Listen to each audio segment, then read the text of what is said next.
بسم اللہ الرحمن الرحیم۔ پانچویں بات پراپرٹی کے متعلق ذرا سمجھ لیں کہ کس پراپرٹی پر زکوٰۃ دینی ہے، کس پراپرٹی پر زکوٰۃ نہیں دینی، کس پر زکوٰۃ فرض ہے، کس پر زکوٰۃ فرض نہیں۔ اگر کسی شخص نے زمین خریدی زراعت کے لیے اس پر زکوٰۃ نہیں ہے۔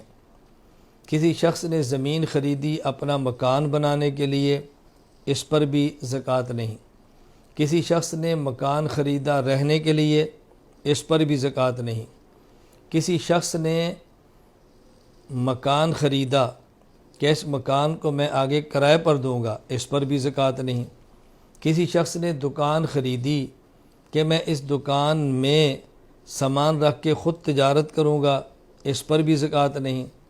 کسی شخص نے دکان خریدی اس نیت سے کہ میں اس دکان کو کرائے پر دوں گا، اس پر بھی زکوٰۃ نہیں۔ زکوٰۃ اس وقت آئے گی جب آدمی زمین خریدے بیچنے کی نیت سے اور پھر وہ نیت برقرار بھی رہے، مکان خریدے بیچنے کی نیت سے اور وہ نیت برقرار بھی رہے، دکان خریدی ہو بیچنے کی نیت سے پھر وہ نیت برقرار بھی رہے۔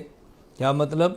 اگر زمین خریدی ہے بیچنے کی نیت سے، بعد میں نیت تبدیل ہو گئی اور یہ نیت کر لی کہ زمین پر ہم اپنا باغ لگائیں گے، زراعت کریں گے، ذاتی استعمال میں رکھیں گے۔ مکان خریدا تھا، فروخت کرنے کی نیت بدل گئی، میں اس میں اپنے بیٹے کو رکھوں گا، اپنی بیٹی کو دوں گا، یا میں اس کو اپنے استعمال میں رکھوں گا، اب بھی زکوٰۃ نہیں ہوگی۔ اگر دکان خریدی ہے بیچنے کے لیے، نیت تبدیل ہو گئی کہ میں اس کو فروخت نہیں کروں گا، اس کو کرائے پر دوں گا، میں فروخت نہیں کروں گا بلکہ اس دکان پہ سامان رکھ کے خود تجارت کروں گا، اب بھی اس کے اوپر کوئی زکوٰۃ نہیں۔ ہاں، یہ بات اچھی طرح سمجھ لیں، اگر کسی شخص نے زمین خریدی، وہ زمین کرائے پہ دی، ایک شخص زمین لیتا ہے، کسی کو کرائے پہ دیتا ہے، وہ بندہ اس زمین میں کارخانہ لگا دیتا ہے اور زمین کا اس کو کرایہ دیتا ہے۔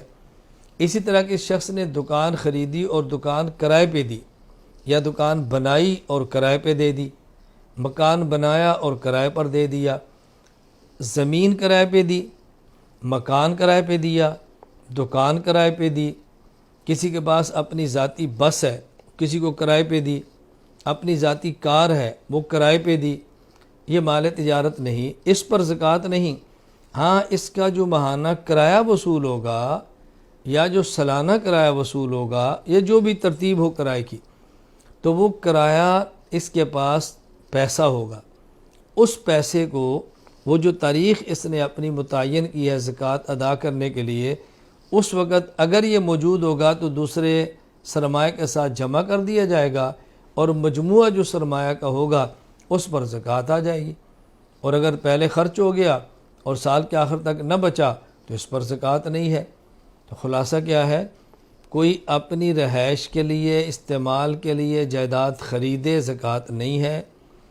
اگر جائیداد خریدے اور کرائے پر دے تو اس جائیداد پر زکوٰۃ نہیں ہے۔ وہ کرایہ ایسے ہے جیسے اور پیسے آپ کے پاس ہے، یہ بھی آپ کے پاس پیسہ ہے، اس پیسے کو حساب کریں اور باقی نصاب کے ساتھ جمع کر لیں۔ تو اس بات کو ذہن نشین فرما لیں، آپ کو خود ہی اندازہ ہو جائے گا کس پراپرٹی پر زکوٰۃ فرض اور کس پراپرٹی پر زکوٰۃ فرض نہیں۔ تو اس مسئلے کو اچھی طرح ذہن نشین فرما لیں۔